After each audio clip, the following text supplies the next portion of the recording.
I'm Arwyn Owen and I'm farm manager of Hafod y Llan, which is a hill farm in the Gwynedd Valley. Hafod y Llan is quite a special place. It rises from the valley floor here up to the summit of Snowdonia, obviously the highest mountain in England and Wales.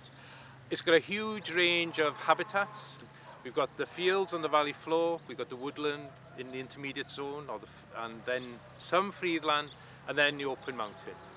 And obviously on the open mountain, that's the biggest proportion out of our land, and that's where we're focusing our shepherding project. And I think now is a good time to head up the mountain. The shepherds are on their way up, and we'll go and see what the project's about. We can show you how we shepherd, why we shepherd, and hopefully some of the outcomes of that.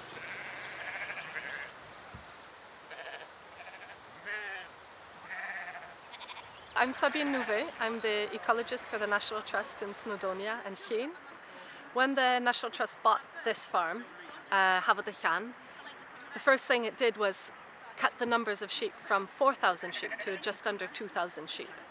So there was a dramatic reduction of grazing on the mountain. The reason why we cut the numbers from 4,000 to 2,000 sheep was to try to give a chance to the habitats and the plants to grow back, to recover from historic overgrazing. In the past, there would have been a lot of sheep on the mountain, and they would be grazing all year round, even in the winter. So the plants were always being grazed, never really had a chance to have a break. And that was the whole point of bringing the sheep numbers down. So after 15 years, we have had success. There's heather growing back in certain areas, and trees starting to expand. The woodlands are trying to expand.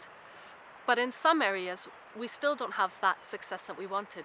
Instead of heather growing taller and flowers coming in, we just have tall grass taking over and more bracken.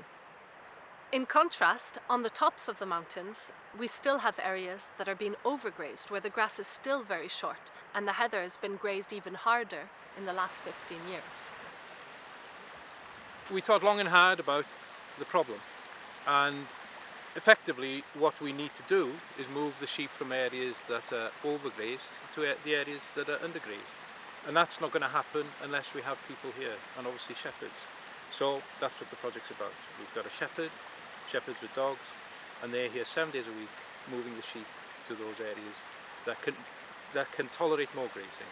And hopefully at the end of 5 years we'll find that will have worked, and the plants and the habitats will be recovered on the upper slopes of this valley. We started off with one shepherd, but obviously one shepherd can't be here 7 days a week for all daylight hours.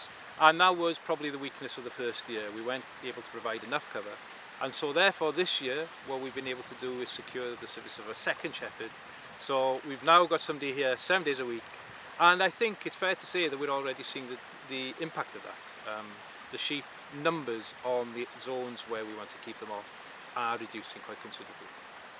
I'm Bryn Griffiths and I've been shepherding here for 2 years now.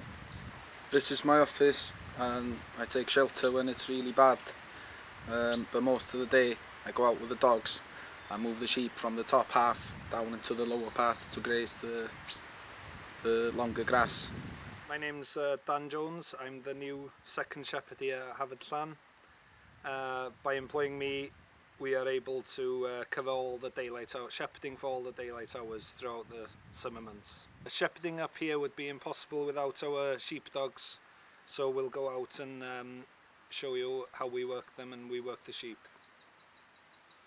To set up the project, we selected 3 different areas on the farm where we could push a sheep off the top of the mountain to give it a break from grazing down into the bottom of the valley. And behind me is one of those sites. It's actually the first of the 3 areas that we've started working on. And Bryn, the shepherd, started last year just moving the sheep off the top of the mountain that you see behind me down into the lower half. So the top half is going to be empty of sheep, and the lower half will have more sheep than in the past. Bryn and I have just surveyed the area of the sensitive areas which we don't want grazed. As you can see, there are lots of views down on the bottom of Cwm Llan Valley here, which is where we want them, so that's good.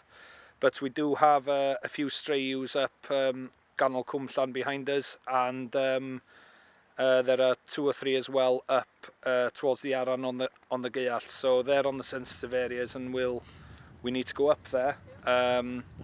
We'll use the dogs to move them down, but we can't just send the dogs from here we need to move the sheep quietly and calmly, so they just walk down towards the other sheep. We're in the no sheep zone now, and we're tracking the response of the plants to sheep exclusion. We think that some plants are actually going to change and respond very quickly, like this bilberry, or there's some heather as well. And we think that the bilberry and the heather are going to grow taller, they're going to start to make flowers, and then in the case of the bilberry, have fruit as well.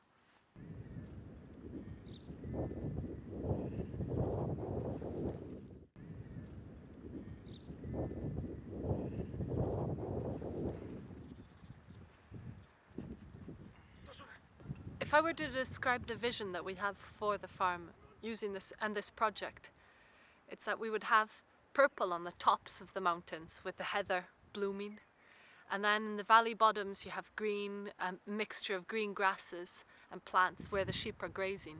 So you still have, to me, I would be able to see the nature and all of the beautiful habitats, especially on the sensitive top parts, but in the bottom, signs and evidence of a working hill farm, and a great marriage between the two.